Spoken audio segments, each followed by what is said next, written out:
are watching Where Are They Now with your host, Dianne Hart. Now here's Dianne.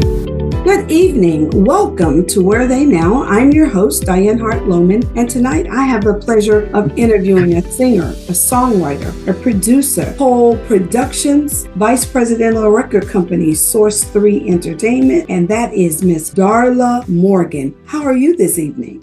Oh, I'm fine. How are you? I'm blessed and highly favored. So let's just jump right in. Where are you from? I'm from Detroit, Michigan. What schools did you attend? Well, I graduated from Holly, Michigan, because my parents got land up there, and so they wanted us to go to a better school system. Mm-hmm. So I also went to Cass Tech. I was gifted in the arts. So I went to Wayne State. I started there for architectural designing. And I was told, I guess a teacher when I was 5 years old told my mother I was gifted in the arts.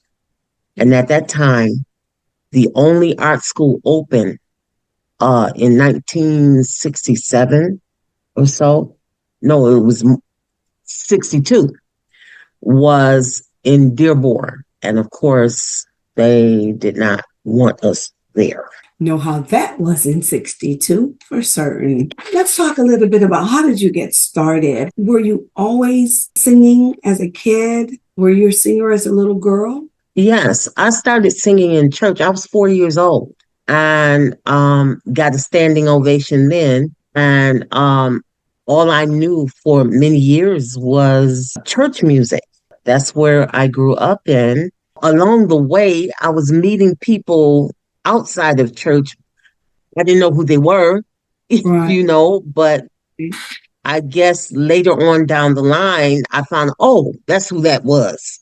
You started at 4 years old. You sang in church until you were, what age was it that you met somebody else that said, hey, you might be able to sing some other kind of music as well as your gospel? How old do you think you were? I was 14 years old. And my mother went with me on this audition because, I wasn't really allowed to sing anything else. I auditioned for this band and they said, how old are you? And so I told them that didn't last too long because my mother, she was like, no. So when I was 15, Mom took me to an event. It was the last, I found out, Motown Review. And that was headed by Beans Bowles. Oh, yes. I was 14 years old. My mom was offered 4 contracts. I was offered 3. My mom she was an awesome singer. And so that's how I got started. So your mom was a singer. Anybody else in the family sang or played instruments? Well, they say they sang. You know how that is.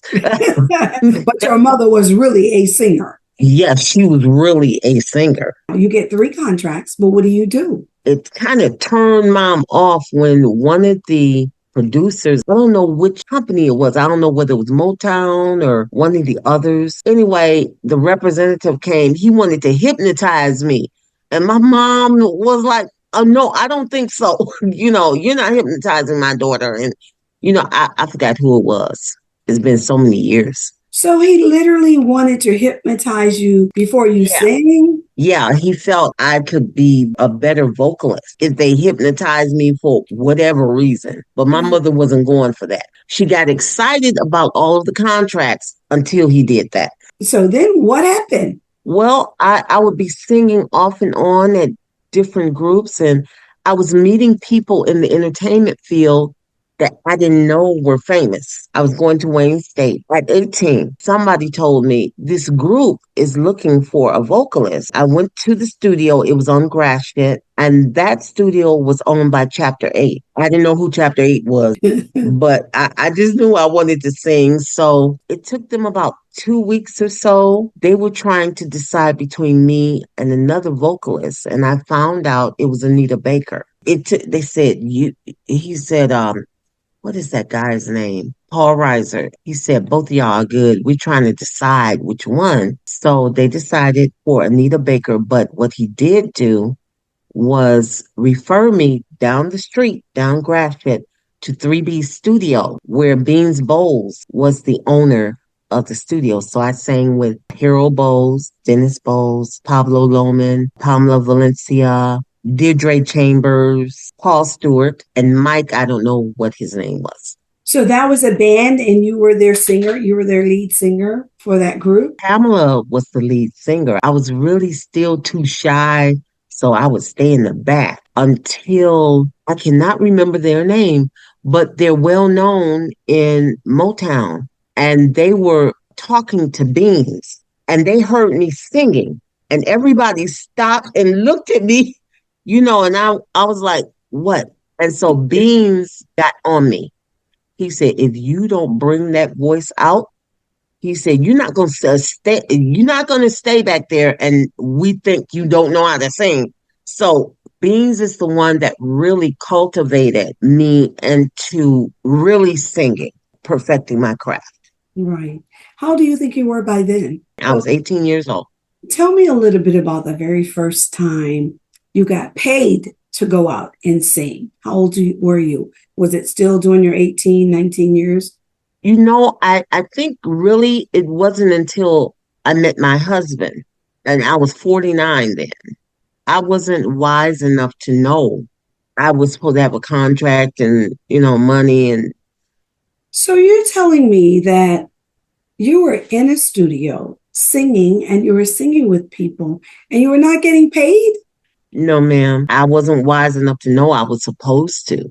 Wow. Okay. So we're going to stop with your singing for just a moment. And I'm going to go to the next thing and then we're going to go back. So now you're a songwriter. Do you only write with your husband or have you written before you met your husband? I've written before I met my husband, but again, I didn't know how to present music in the music world. I've written before and really didn't consider myself as a serious songwriter. Had you written for anybody else? I did write a song that was sung by it's going to come to me when I'm not thinking about it. That's all right. And Robert M. Tume.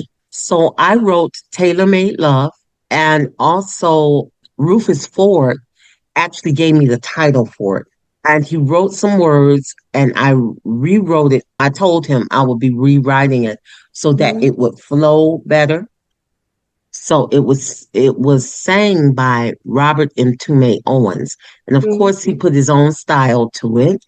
Of course. And I found out, and again, I didn't know, but I found out it was, I think, number 8 in Europe, UK, and Canada, I think it was. So did you ever get paid for that song? Oh, yes, ma'am. At least we're beginning to pay you now, right? Yes, ma'am. Mm-hmm. So let me ask you this. Okay, you're a singer, you're a songwriting. Tell me a little bit about some of the individuals that you have played with. You named some of those folk that were in that studio. Were they just in the band or are these individuals that you have sang some songs with outside of a band, or was it always with the band? I did some singing at Baker's. Okay. And again, I didn't know who these people were. Little church girl me. After I got through, these men surrounded me, saxophone players, and I did this. I didn't know what was going on. They said, "Where have you been?" And I was like, "What? We've been looking for Billie Holiday for years, and here you are." They said, "You control a stage like Billie Holiday." I said, "Well, thank you," and found out it was Mr. McKinney. Is his name Harold McKinney? I think it was Harold McKinney. He was older. Mm-hmm. His daughter is a drummer. Was a drummer for Aretha Franklin? I don't know.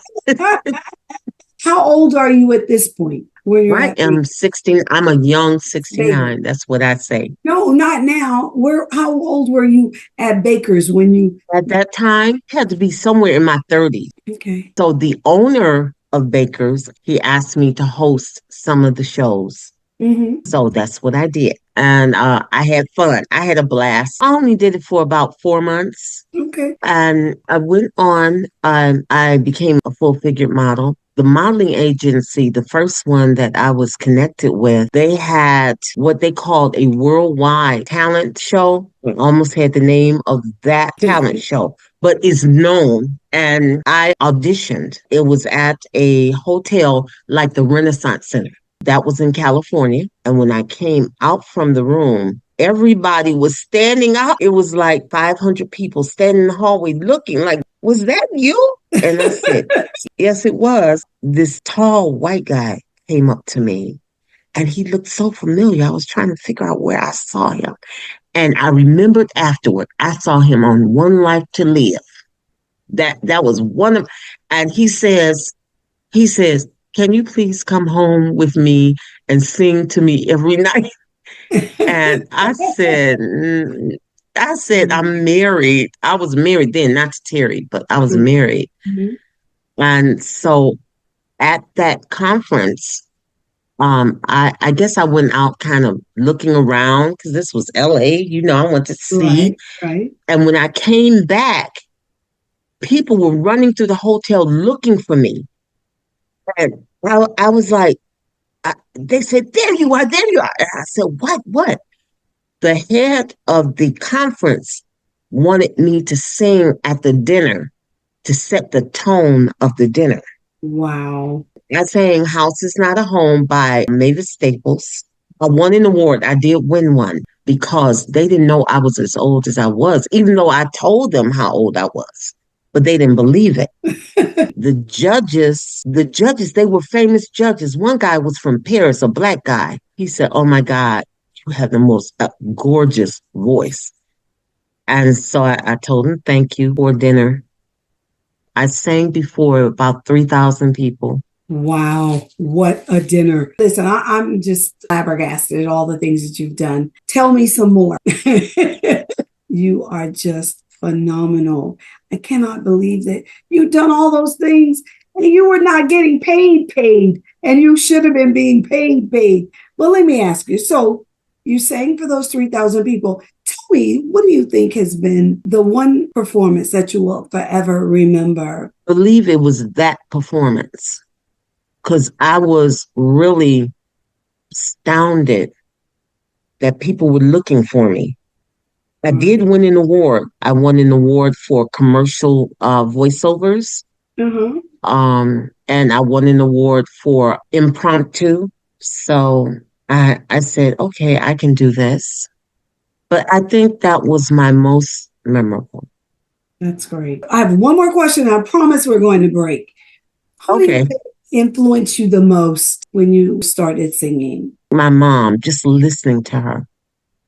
She was fabulous. And I believe, I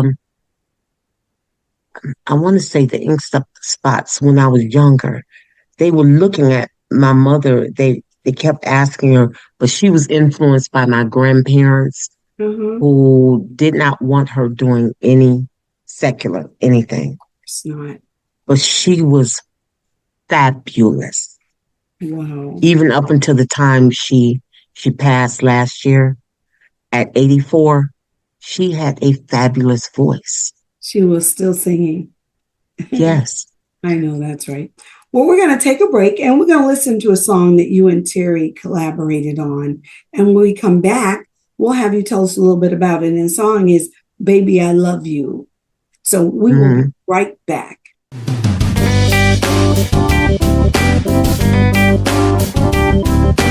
If you want my loving, if you really do, don't be afraid, baby, just ask me. You know I'm gonna give it to you. And I declare I wanna see you with it. Stretch on your arms, little boy, you're gonna get it. 'Cause I love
hot television on the cutting edge of urban internet TV.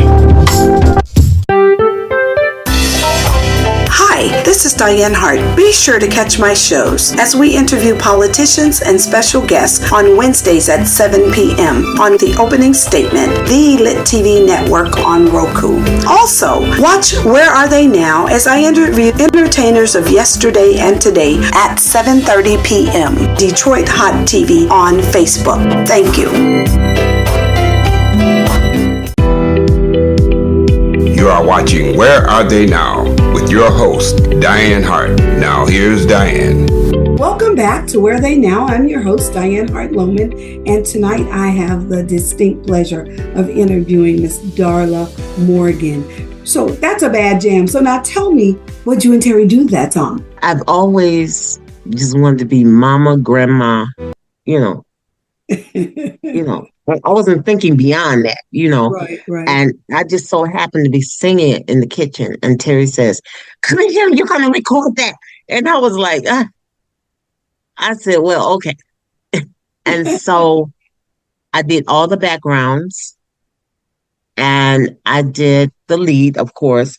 Terry, got on keyboard and he separated each track, did each track. And did it in a day. I did it in one day. So I enjoyed it. I enjoyed doing it. And it's a beautiful song. So let's talk a little bit about how you met Terry. And then you married him and all the things that you all have been doing, all the songs and singing and everything that you all are working on. I met him, I was 49. I needed a track for a jazz show I was doing.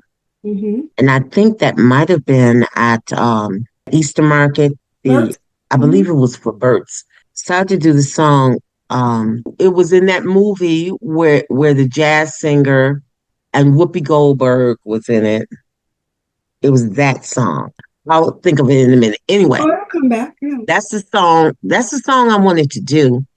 And so he told me afterwards, I fell in love with your voice. You have a fabulous voice. And I was like, huh? Okay. But the first day we met, the first thing he did was hug me. And I was like, I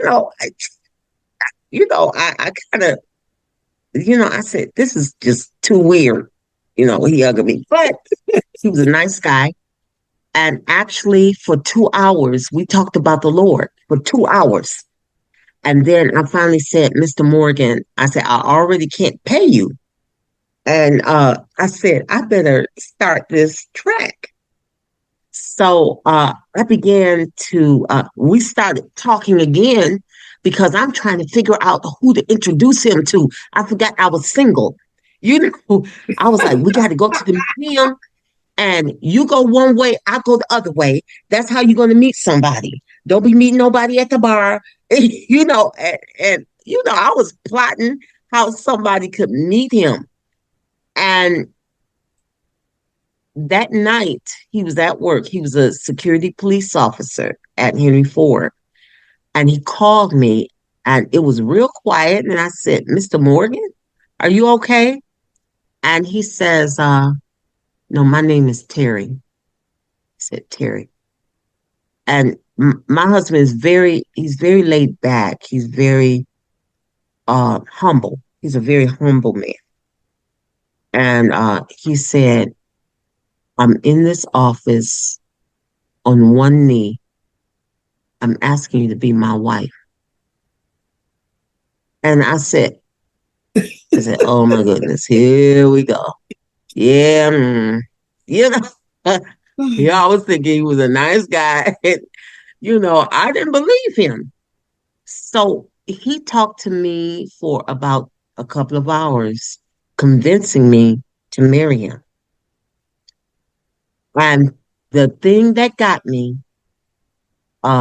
Miss Lowman, was he said, I may not be the man you want, but I'm the man you need. And I was like, snippity snap.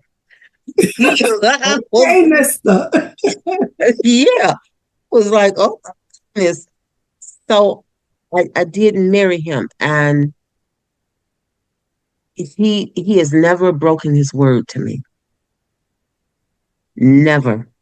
So lots of people don't know that you're married to the legendary Terry Morgan, one I of the didn't know best. either. I didn't know either. Hey, tell us a little bit about that part. Well, I mean, I just knew he was an awesome keyboardist. But just before I got married, I'm telling all my friends, especially in the entertainment field, who I was marrying. And they said, girl, you married Timo? That boy is bad. And I'm like, you know, I still didn't know who he was. So that was on November 18th, I met him. So on Thanksgiving, which was a couple of days later, I took him up to my parents. And they're wondering who in the world got this girl because they knew I was like, please. My mother was trying to introduce me to everybody passed by the door. And when I brought him up there, my mother said, I know him. I go to all his shows. This man, and found out he was a jazz artist. Really, people know him by Cutie Pie, but he is an awesome, awesome jazz artist. Yes. And Yes. so we were married about 3 months. We got married a month later. So this will be our 19th year of being married. And the third month we were married, after still not knowing who he was, somebody called the house. I can't remember whether it was the Originals, the Temptations, somebody. And I said one moment, and I went to the studio and I told him who was on the phone, and he was talking and whatever business they were talking about, and he hung up the phone and kept playing, looking at him. Said, "Who are you?" And he says, I'm nobody. He didn't like people knowing who he was. And so I said, nobody like that calls nobody. Mm-mm. I said, who are you? So he finally told me who he was. And of course, Cutie Pie was my jam. I screamed like a fan. We're like, oh my goodness. Right. And even then, I still didn't believe him. And he Googled it, pulled it up, and there he was. Said, oh my goodness. I'm married to a famous jazz musician. I tried in every way to help him get out there. I didn't even really concentrate on me. I felt it was very important that more people knew who he was, even though he did jazz shows at the marinas, and he had a constant gig at the marinas in the outside Detroit area. And I went through, he had a ton of paperwork on the desk. Well, he didn't know I have talents and skills in business, in the business world. I may not have a degree, but I knew what I was doing. And he asked me to go through his mail and please do something about that. Found checks from his regular job that was 7, 8 months old. And I was like, what in the world, man? And he said, I was making so much money being a musician. He never cashed his other checks. And so I said, So I had to call, of course, and have them reissue. Then I asked him, I said, well, where's your royalty checks? He said, I don't know. I said, huh? I said, oh, no. No, that's not going to happen. Not with me. I called Universal. I found Universal had been holding his money in an account for all those years. And so they released it to him. And I called BMI. BMI, well, they weren't doing what they were supposed to do. So I contacted all the group of One Way and Al Hudson. I contacted the manager, had them on a conference call, so BMI could hear, no, this is the Terry Morgan we were with. So they immediately started sending royalty checks from that time on. So, of course, they didn't send in the money that he was missing. Right. So, when Universal sent a debit card, and on that debit card was a very good amount of money. Terry couldn't believe I did that. I said, yeah. I said, real. And so he said, well, the next day he said, I'm going to take you somewhere. And I said, okay. So we ended up, he took me on a $6,000 shopping spree. Wow. He said, you never asked for anything. He said, I've never heard you ask for anything. So I thank God for him. He's a wonderful man, a very wonderful man. Sounds like an absolutely wonderful man. And listen, Yes. I can only imagine how he has treated you down through these years. A man that asked you to marry him that you've only known for 2 weeks. And you stay with him 18 No, one day. The man asked I you knew him for one day. before he asked you to marry him. Yes. He really wanted you for his wife. He knew you were his wife the moment he saw you. Said He told me he knew. he knew you were his wife. Darla, I can't even begin to imagine what a love affair that must have been all those years. Mm-hmm. And he was such a kind gentleman to allow me an opportunity to interview him. And we laughed and talked. And he didn't quite tell me it was a day. He told me it wasn't long. I met her and then I married her. Yeah, one day. And then 1 month later, a week before Christmas, we got married. And your mom could not believe it because now she can come to the shows for free. After that. Right. She was on top of the world. And nobody told me who he was. Wow. So let me ask you, have you played in any other countries, or is your music is just in some other countries? They are in other countries. Yeah. I really hear about it from the CEO of Source 3 Entertainment. He tells me, Mhm. you know that your number's so-and-so on the chart over there. And I said, really? I said, oh, I didn't know what those charts were. And, but I do know UK, Canada, and Europe. And in different parts of Europe, I have never heard of, different countries. And I've never gone over there. I thank God that Your music is timeless and it's still being played and listened to, I'm sure, even today. Yes. Well, Terry told me that he's writing for you every day. So you're keeping him busy. He's excited about every opportunity to write for you. He's like, I'm writing for my wife now. Because I wanted to know, was he writing for others? He's like, nope, I don't have time to write for anybody but Darla. He always is trying to get me out there, and I'm trying to get him out there. I said, people need to know. They need to know. Let me ask you this. Have the two of you played and sang together anywhere? Yeah, the horriblest show was at Bert's. Oh my goodness. Because when he got me out there, I really didn't have clothes to wear, and I just threw something together. And when I look back on it, I said, horrible, What was I thinking when I went out last night? Yes. But I went on ahead and sang, and, but I really did. I was ashamed of the way I looked because that's not my style. Right. It's really not my style. Nobody cared. They were listening to your voice. They didn't even see the clothes you had on. They could only hear that music. Yeah, and I got standing ovation. Are you considering doing some shows? Only if my husband wants us to do it before we're moving out of state. So it depends on him, actually. I'm game for it.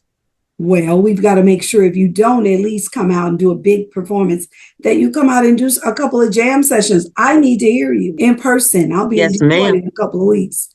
So I want Huh? to. You're I'll going to be in Detroit in a forward couple of weeks. to- Yes. Yes. So I'll be looking forward to seeing the two of you somewhere. Yes, ma'am. Misty Mondays or Bert's on a Thursday night or Sunday at the pub on the field. Gotta see you all. Gotta see you somewhere. Yes, ma'am. So Okay. let's talk a little bit about where can people find you on the social media platforms? Well, my songs, well, I know Stitched Up is on the platforms. I know that. The other songs I haven't really worked on getting them out there only because I started going back to school and I was busy doing that. But I am working on a new album, Oh, which I want to do like the old jazz stuff. I want to do that.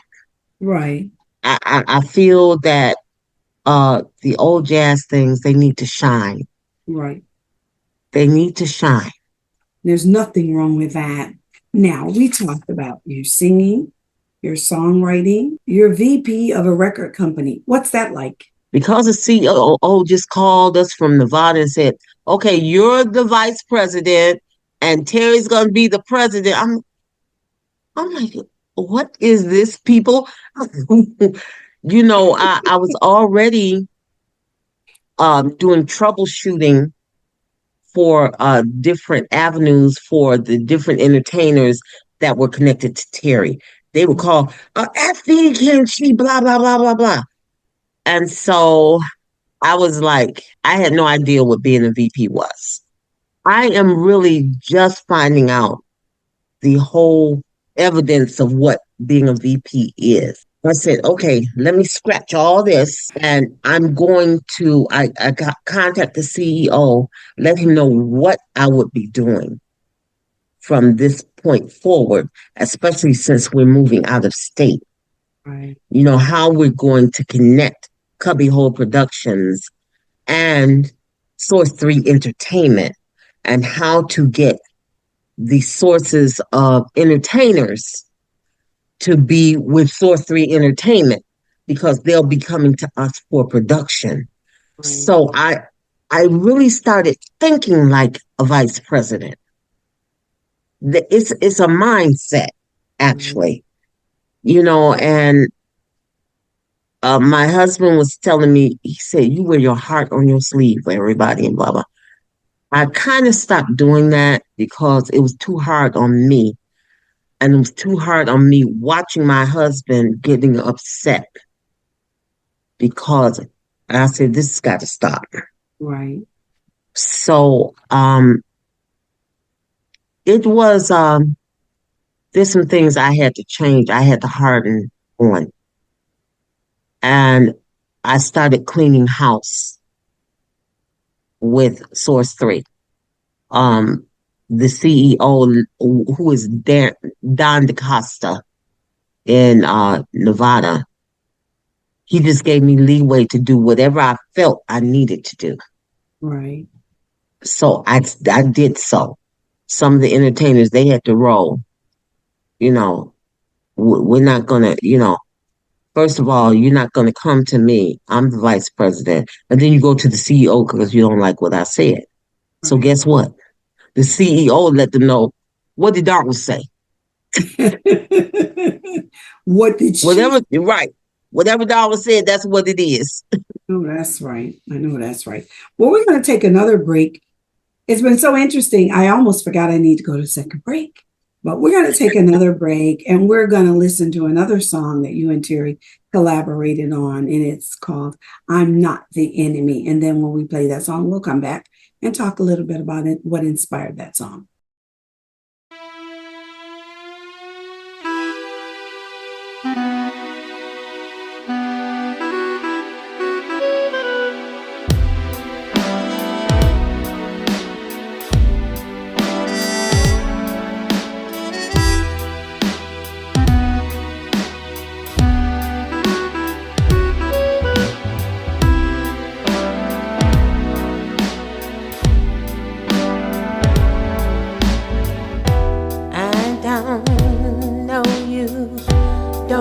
those melancholy eyes I see. Do you even know me? Your scent is familiar, your voice familiar, but those words you speak are not familiar to me. You can't love nobody unless you love yourself. Don't take it out on me, baby. I'm not the enemy. Are you the man I love, the man I know loves me? Come on, talk to me, boy. I'm not the enemy. Your worries, your stress are both the root of your unhappiness, fueled by insecurity. The pressures of being a man is hard. Don't think I don't understand. Put a little faith in me. You can't love nobody unless you love yourself. Don't take it out on me, baby. I'm not the enemy. We can't be happy until you're happy with yourself. Come on, talk to me, boy. I'm not the enemy. Ooh, what I feel is unconditional. I love you at your best and at your worst. Don't shut me out. I'm here for you. I'm on your side.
It's a new day for Detroit radio. It's internet radio. Make sure you're streaming in your car.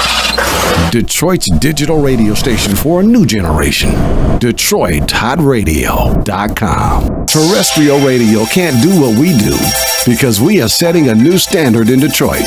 The best Detroit artists are here, along with all your national favorites.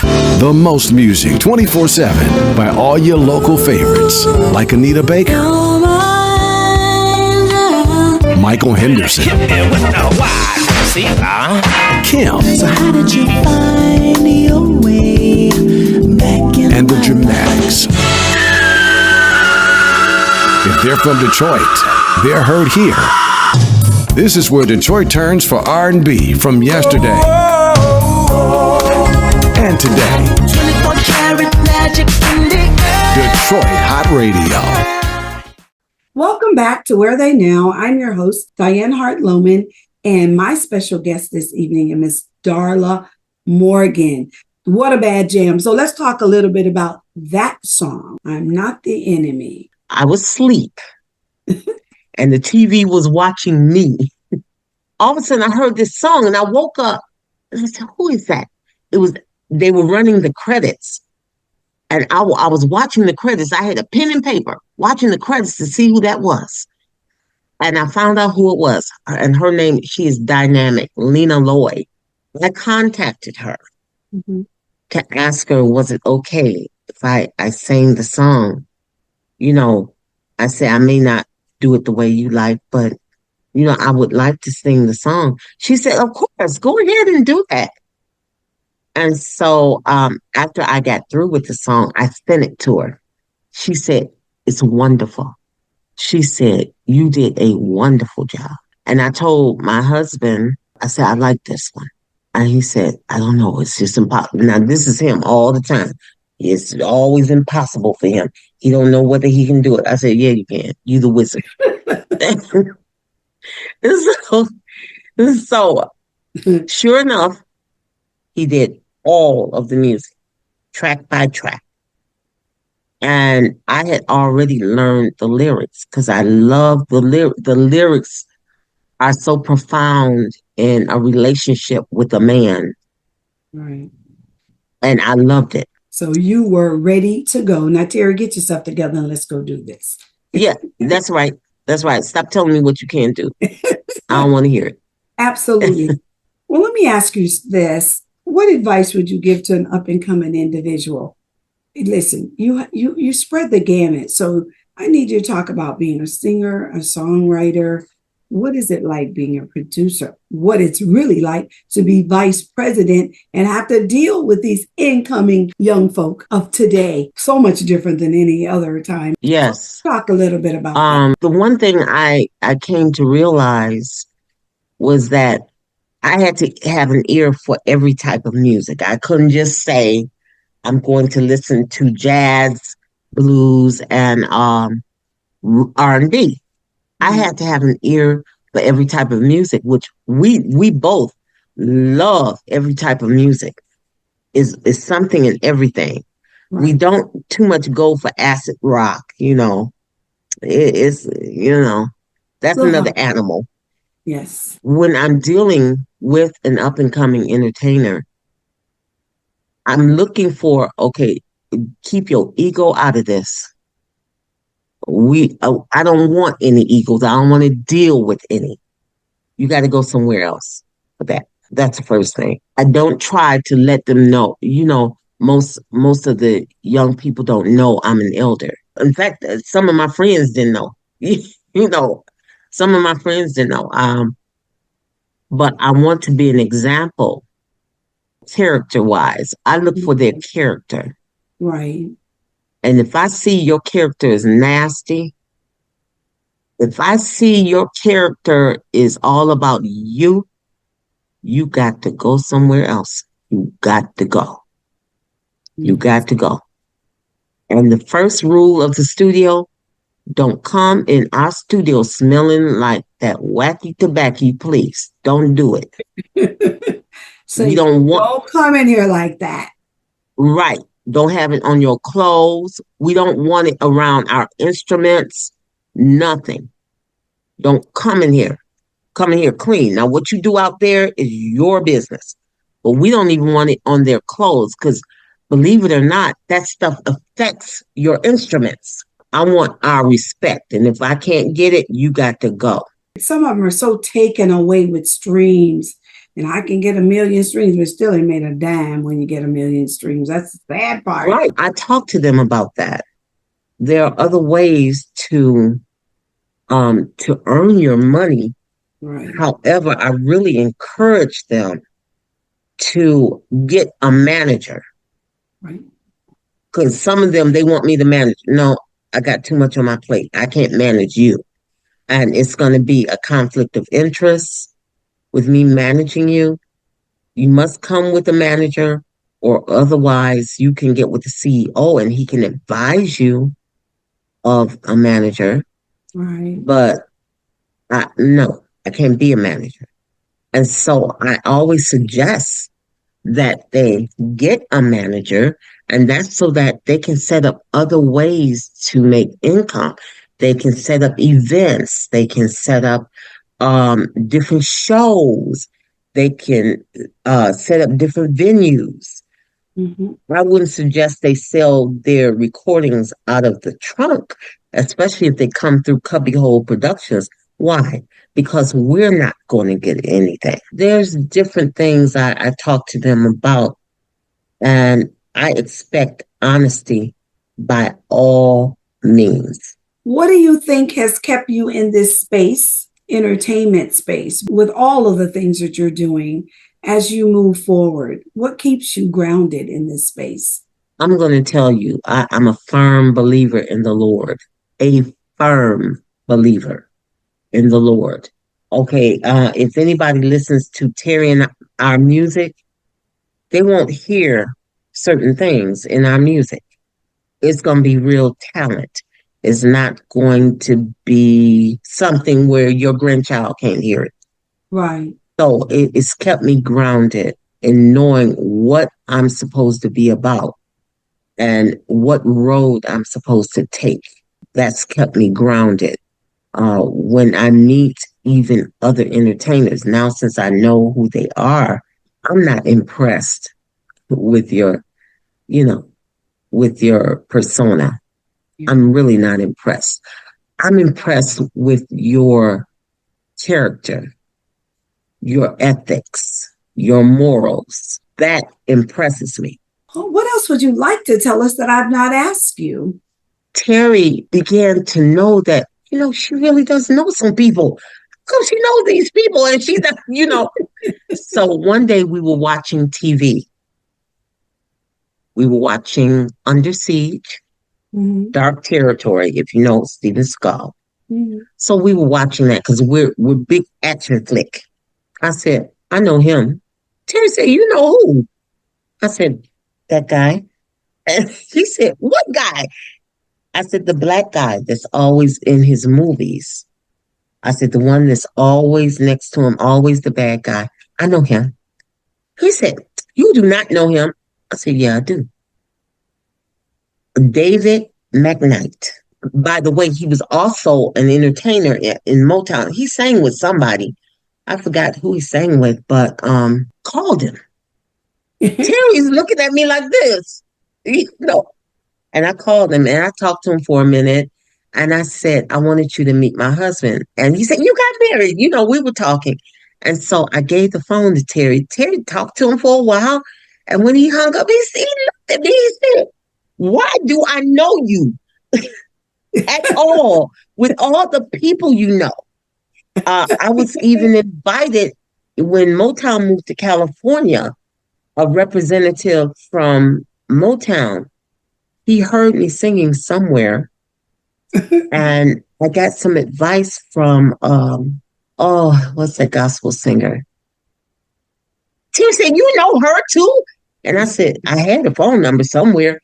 The one that sings, The Battle Is Not Yours, it's the Lord's.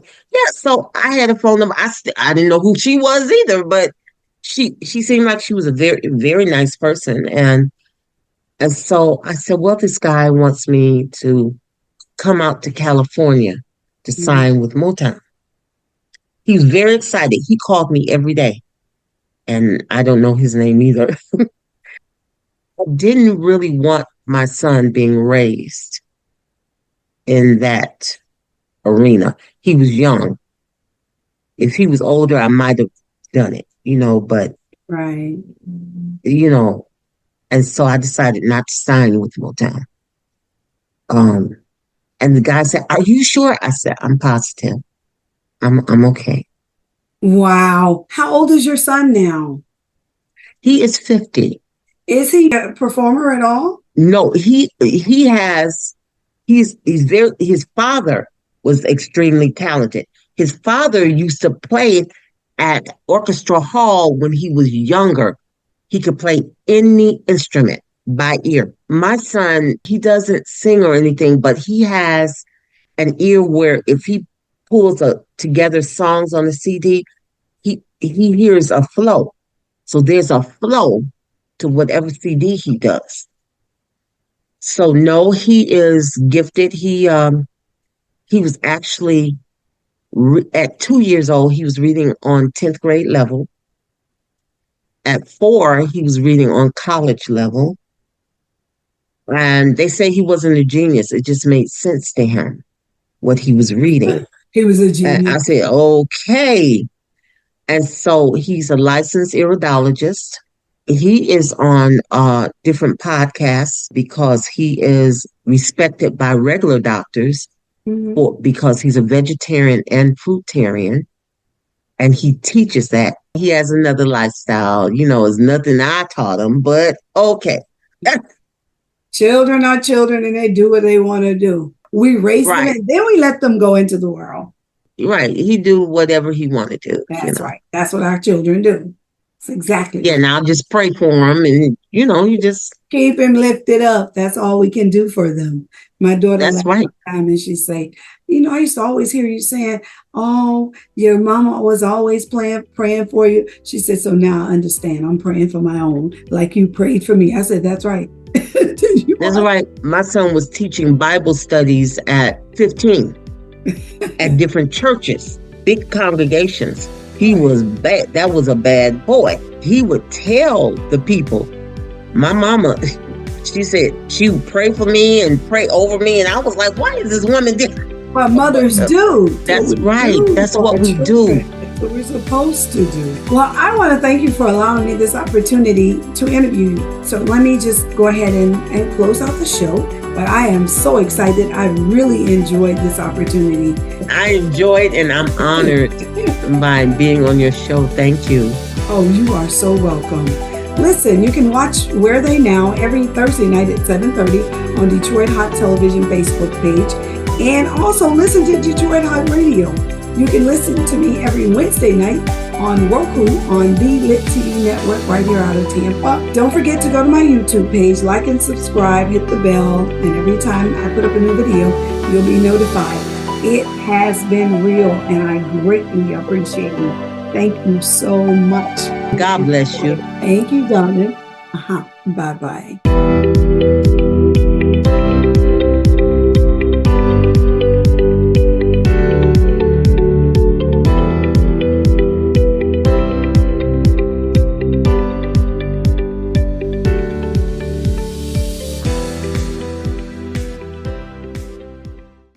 Detroit Hot Television on the cutting edge of urban internet TV. But I knew something wasn't right. But since he paid my bills, I guess I'ma be alright. I know he's cheating. I know he cheat, but I don't really give a damn. No, I don't. I know he's cheating. I know he cheat, but I don't really give a damn. No, I don't. He came home late one night, ooh, smelling really sweet. He jumped in the shower, y'all, and jumped into the sheets. I rolled my back and turned, y'all, and went right off to sleep. Yeah, I really ain't got time for your lie. Well, I'm finna catch a sheep. Well, but I knew something wasn't right. But since he paid my bills, I guess I'ma be alright. I know he's cheating. I know he cheat, but I don't really give a damn. No, I don't. I know he's cheating. I know he cheat, but I don't really give a damn. No, I don't. I'm not gonna let him. I'm not gonna let him go. No, that's my man, and I love him for sure.